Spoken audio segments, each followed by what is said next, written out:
Good evening. It's glad to know you're with us and welcome to CoreTV News at 7. I am Emmanuel Ezekiel. We start with counterinsurgency preparations where Chadian President and the authorities are said to intensify efforts with Nigeria to end Boko Haram insurgency when President-elect Muhammadu Buhari assumes office. Chadian President Idris Deby made this pledge when he paid a courtesy call on the incoming president in Abuja. Deby, who spoke through an interpreter, maintained that with a much stronger bilateral relationship between the two countries, Boko Haram will be wiped out. In the meantime, President Goodluck Jonathan's aides on Monday walked out a journalist from the presidential villa, Abuja, in what could be a new style of intimidating newsmen. Their first victims is Abule Musa, the State House correspondent of German radio Deutsche Welle. Musa's accreditation tag was withdrawn by security operatives attached to the presidential villa, Abuja, for asking visiting Chadian President Idris Deby a question authorities found to be embarrassing. Musa had asked the visiting president to explain the relationship between the multinational task force fighting in Lake Chad and the South African mercenaries fighting with them. Deby simply responded that he had no information concerning mercenaries from South Africa, and shortly after the visiting president left, Musa was invited by security operatives and his tag was withdrawn. Security operatives thereafter drove him in a vehicle out of the forecourt of the president's office through the service chief's gate. When he told the operatives that some of his work tools were still inside the press gallery where journalists operate from, the operatives led him to the hall to retrieve his belongings and let him out of the villa again. Special advisor to the president on media and publicity, Ruben Abati, was said to have assured a delegation of State House correspondents who met him on the matter that the issue would be resolved appropriately. And Edo State Electoral Tribunal has made its inaugural sitting. The panel, led by Justice A.N. Eraho, will be taking 6 petitions, with 3 challenging 2 senatorial districts and the others 3 for 3 House of Assembly seats. The PDP and the APC expressed their confidence to emerge victorious at the close of the tribunal. We'll bring you details of that report in our subsequent bulletin. Moving on now, the crisis rocking the People's Democratic Party, PDP, seems to have extended to its Lagos chapter as news filtered in the early hours of Monday of the sack of Tunji Shele by 34 members of the State Working Committee. He was immediately replaced by the current Secretary, Wahab Owokoniran. The committee accused Shele of mismanaging electoral campaign funds and manipulating the party's primaries last year, which ultimately led to the defeat of the PDP at the polls. CoreTV News crew was at the party secretariat, which was under lock and key. The presence of security operatives, journalists who gathered at the secretariat were dispersed after some items or some time, as there was no one to react to the news. And to Kwara State, the State Governor Abdul Fattah Ahmed has dissolved the State Executive Council, according to a statement credited to the Secretary to the Government in the state, Shola Gold. Those affected by the dissolution includes commissioners, special advisors, senior special assistants, liaison officers, and youth employment coordinators. He also revealed that all boards of government-owned companies, commissions, parastatals, and organizations other than those of statutory status were also dissolved. Gold says all commissioners are advised to hand over government properties in their custody to their permanent secretaries, while heads of other MDAs must hand over to the most senior officers in their establishments. Governor Abdul Fattah expressed his appreciation to all the affected political office holders for their immeasurable contributions to the success of his administration in the last 4 years and wishes them success in their future endeavors. And now to Edo State, where a Speaker of the House of National House of Assembly, House of Representatives, that is Aminu Tambuwal, has been honored with a chieftaincy title by His Royal Highness Onoje of Okpoji at his palace in Eson West local government area of Edo State. The title, Onosejele of Okpoji, meaning godsend was bestowed on Aminu Tambuwal by His Royal Highness the Indonogie Ehidiamen of Opoji Kingdom for being a man of uncommon character and exemplary leadership style in the face of challenges. The report. Just few days to the May 29 handover date, Speaker of the House of Assembly and Sokoto State Governor-elect Aminu Tambuwal has already begun enjoying goodwill of Nigerians across the country. He was recently honored with a traditional title by the Onoji of Opoji in Eson local government of the Edo State. The monarch assured Tambuwal of the Opoji Kingdom support in every sphere of life, as he has now become the son of the land. The Speaker, Aminu Tambuwal, who flew in Benin Airport and has barely few days to assume his new position as Governor of Sokoto State, having won the last governorship election, expresses his appreciation for the gesture and the honor, saying he would live to cherish it and the rich cultural heritage of the land.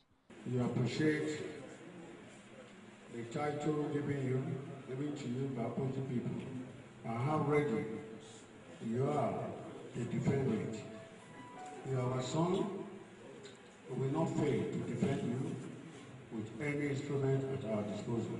In appreciation of the honor, Tambuwal thanked the people of Opoji and prayed God to keep the Royal Highness, while assuring him that as soon as the APC-led administration comes on board, justice will be done to everyone irrespective of tribes, religion and party affiliation. I received several of their messages. One were going through the travails that we had to pass through in the National Assembly, and particularly the House of Representatives. The Speaker was accompanied by Patrick Iriele, a member representing that constituency among all the notable personalities who graced the occasion at the Palace of the Onoji. And from chieftaincy title to Thanksgiving service, where President Goodluck Jonathan says he is leaving office with a conviction that the average Nigerian appreciated what he did in the last 5 years. This, according to him, is because of the manner he touched the lives of ordinary Nigerians. The president, who spoke at the Thanksgiving and farewell service organized in his honor at the Cathedral Church of Advent, Counterintel, Abuja, also said he expects to be persecuted. He, however, said he would be vacating office as a fulfilled man, and Jonathan, who was accompanied by his wife, Patience, said after considering how God had favored him, he wishes he could dance like the biblical King David. The outgoing president noted that he won't be surprised if most of his people, the people who claim to be his friends, deserted him once his tenure runs out on May the 29th. People are looking at being the president alone.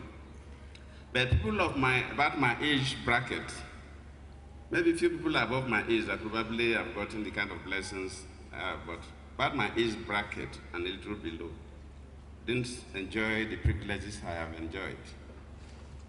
I attended my secondary school as a government scholar. Government sponsored me throughout my secondary school. Those are the good days where some of the hardworking students were held by government. In my university as an undergraduate, I used government scholarship. For my master's degree, I used government scholarship. For my PhD, my employee sponsored my PhD program.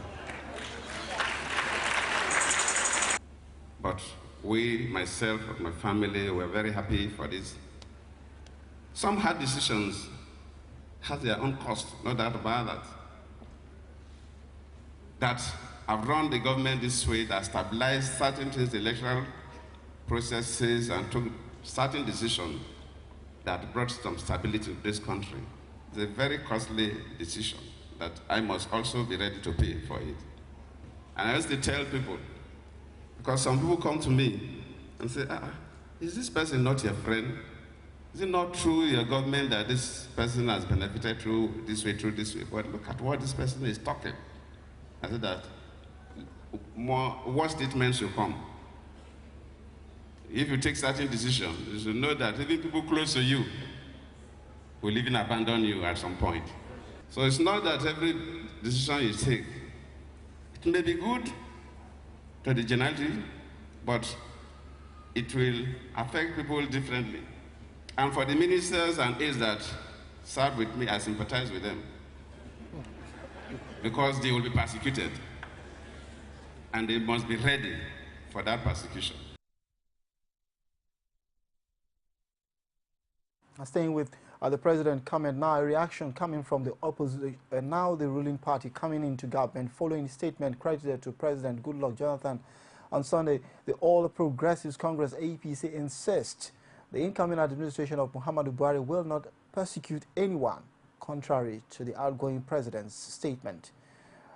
Jonathan had urged his ministers and aides to prepare for hard times as he expects them to be persecuted, but APC says that only the guilty needed to be afraid. In a statement issued by the National Publicity Secretary of APC, Lai Mohammed in Abuja, the APC insists that only those who had played poker with the nation's destiny must be willing and eager to clear their conscience before man and God. The statement reads, and I quote, however, the hands of the incoming government will not be tied by those who have chosen to play the victim and exhibit a persecution mentality. Whoever has any reason to be afraid must lay bare such reason before Nigerians. End of quote. The APC insists that under the climate of change that Nigerians had ushered in with their votes, only the guilty needs to be afraid, and those with a guilty conscience on account of their actions in the public sphere must clear such so they can be at peace with themselves. The party reiterated that the priority of the incoming government would be the welfare and security of the long-suffering people of Nigeria, and enjoined all citizens to support the administration in charting a way and a path forward for the country from the rapacious and impugnacious state of the past years. Now we go for a quick break on the news at 7. Do not go away. We'll come back with more stories. Stay with us. Every day of the week will bring to you divergent views on news making the headline. If people who commit crime are being rewarded with national honors, with national appointments, then where are we going in this country? It's not about whether it was Jonathan or whether you are going to have a Buhari. It's the kind of political structure we run. Sometimes it gets confrontational. We are talking about a Buhari who at 41 became head of state. The man did not exhibit the attribute of somebody that is strong intellectually. So, comrade, you're saying if you become governor, you're going to bring back Okada? Of course. You will bring back the market women from the streets? Excuse me, don't put words into my mouth. On Core Digest, we bring all of this to the court of public opinion, where you are the judge.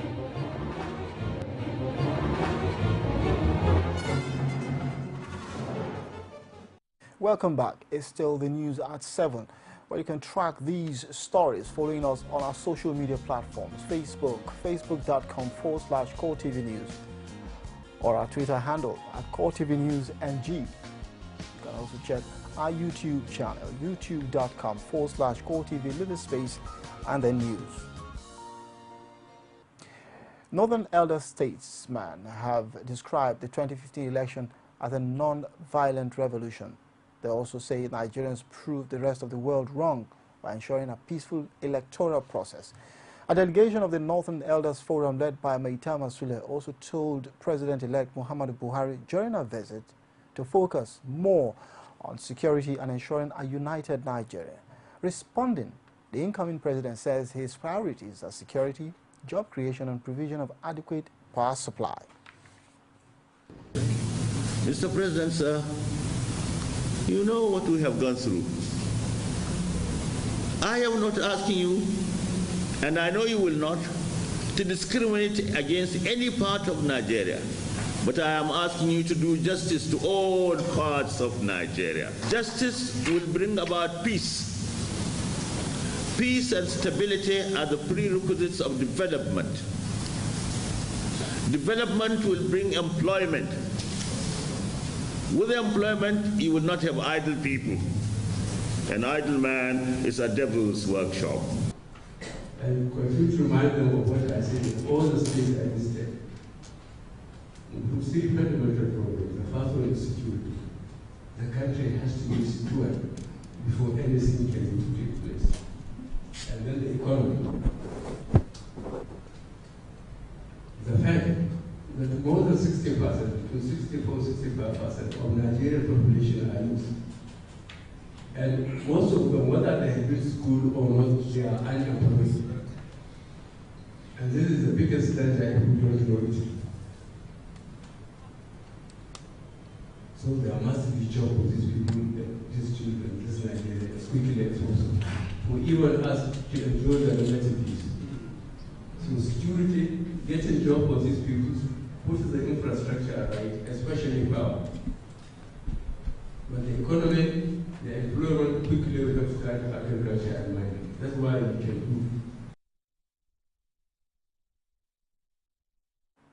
Staying with the president-elect Muhammadu Buhari, who said on Sunday that the change Nigerians are expecting cannot happen overnight.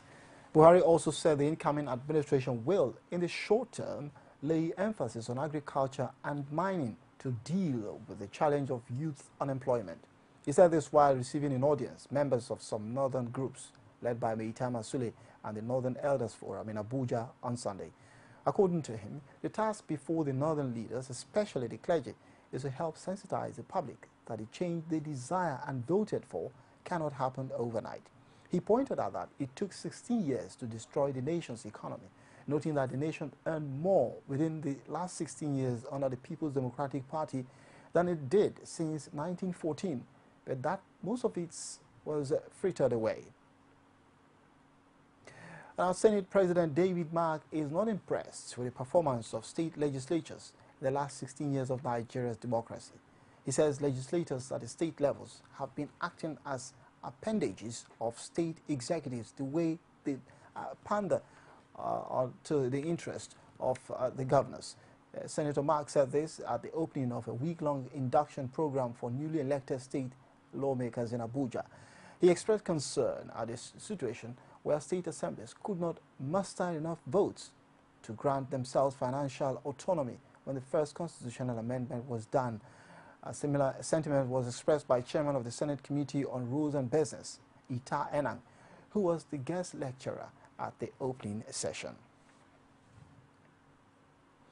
And Minister of Finance Ngozi Okonjo-Iweala insists that despite the various challenges facing the country, the national economy will not collapse. The minister, in a statement issued by her special advisor on communications, Paul Nwabuiku, disclosed this during a chat with journalists in Abuja. In a statement, she claims the administration of President Goodluck Jonathan had put in place solid economic legacies for the incoming government, noting that allegations that the economy was in ruin were untrue. The statement read, and I quote, "Despite the economic challenges the country is facing, the Jonathan administration is leaving some solid economic legacies for the incoming Buhari government. So, the allegations that the economy is in ruins are absolutely untrue." The minister also advised politicians and opinion leaders not to denigrate economy, and because of the comments credited to the economy could not have negative impact on the economy, the exchange rate, the stock market, and reduce investor confidence. Now, the National Population Commission has announced the commencement of the 2015 National Education Data Survey from May 11th to August the 14th.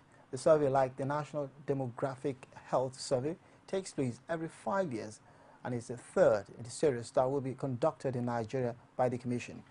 The previous ones were conducted in 2004 and 2010. The NPC chairman, Eze Duro Ihoma, in an address read by the Ekiti State Director Adeni Fadairo in Ado-Ekiti, says the survey was designed to generate information on the educational status of Nigerian population. According to him, it is the household that took part in the 2013 DNDHS that would be eligible for the 2015 NDS. In that survey, approximately 38,522 households were successfully interviewed, and the goal is to perform a follow-up NEDs with a subset of the original sample, promising that the information will be treated with absolute confidentiality, and the NPC boss urged the respondents to be patient and provide truthful answers to the interviewers.